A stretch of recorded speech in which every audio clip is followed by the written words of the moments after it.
legends, I hope you're all fantastic. We've got the Venomous Preamp from those filthy Canadians, AIRIS effects, on the bench today. This is loosely based on the Venomous Cobra amplifier, which was one of the go-to boutique high-gain amps that was featured on a lot of recordings in the mid-2000s. If you've ever listened to any metalcore from back then, particularly Killswitch Engage, they were using the Venomous Cobra. I remember the Cobra was unobtainium when I was growing up. I'd read about it and hear recordings of it. So it's super cool to have this in a pedal format.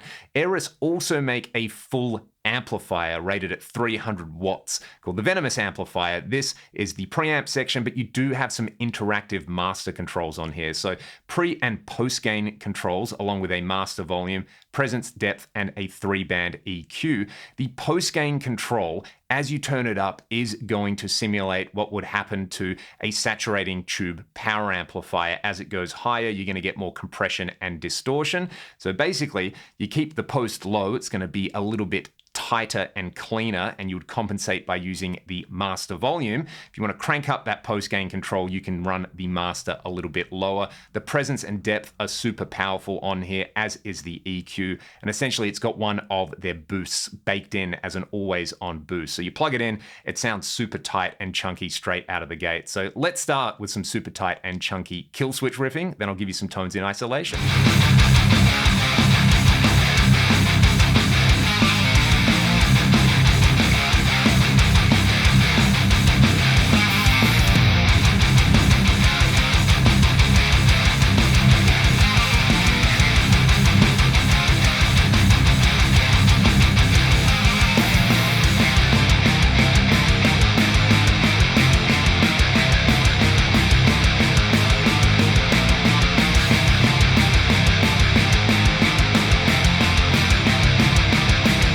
What you just heard was my PRS SC245 in drop C, straight into the Venomous preamp at the settings you can see on the screen. I ran that into a vintage 30 IR that I made and recorded it straight into my DAW. The guitars were double tracked. There's a touch of plate reverb on the guitar bus, but otherwise no post-processing on the guitars. I said it's going to sound super chunky straight out of the gate, and the trick with this, I think, is balancing out the pre-gain and the post-gain control. So what I'm going to do is let you hear the settings where they are in isolation. Then I'll take that post-gain control down and compensate with the master. Everything will be a little bit tidier and tighter. Then I'll crank up the post-gain control and bring the master down. I'll do my best to level match it, but you'll hear a little bit more saturation, compression, and I think just general filth and attitude.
Notice that with that post-gain control cranked up on there, the low end really blooms out. I would say for super tight and fast riffing, you probably want to run the post a little bit lower, but with that post cranked all the way up, it might be decent for your slower, sludgy kind of stuff. I'll give you an example with something like that.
Let's see how far we can take the gain on this. So I'll bring the master down again. We'll push the post gain on here. I'm just going to crank the preamp all the way up, and I'll let you hear the sweep of the 3-band EQ and the presence and depth controls now.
EQ controls are super powerful, as we heard, which is definitely going to come in handy if you're playing in lower tunings or on extended range instruments. So I've got my baritone in drop A. It's got a single EMG 81 in the bridge. I've also swapped over to my free greenback IR. You can grab that one from the video description. Let's just have a listen to what we get out of this.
That is utterly ridiculous on the baritone. Again, guitar straight into the Venomous preamp, into an IR, and then my DAW.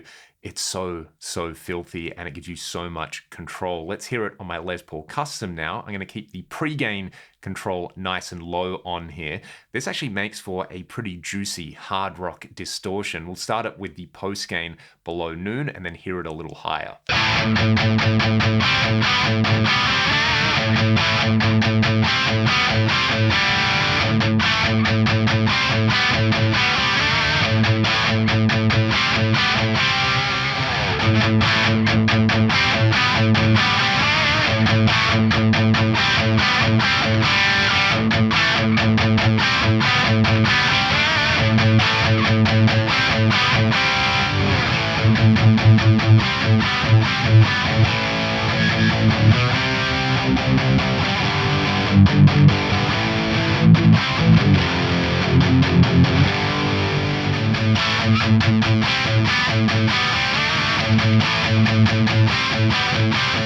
The way the mid-range presence and treble interact is pretty interesting. I have found that keeping the presence below noon makes things a lot darker and smoother, and it lets you crank up the mids and treble a little bit more. When you add some grease to this, you've got an awesome sounding 80s style lead tone.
Thanks so much for taking the time to check out the video, and a massive thank you to Richard at AIRIS Effects for sending this one out so I could make some utterly filthy noises. I will drop a link to the Venomous preamp in the video description. If you want to support what I'm doing here on the channel, you can check out some of the music I make with Ragdoll or the Patreon. Go and grab your guitars, make some filthy guitar noises, and I'll see you next time.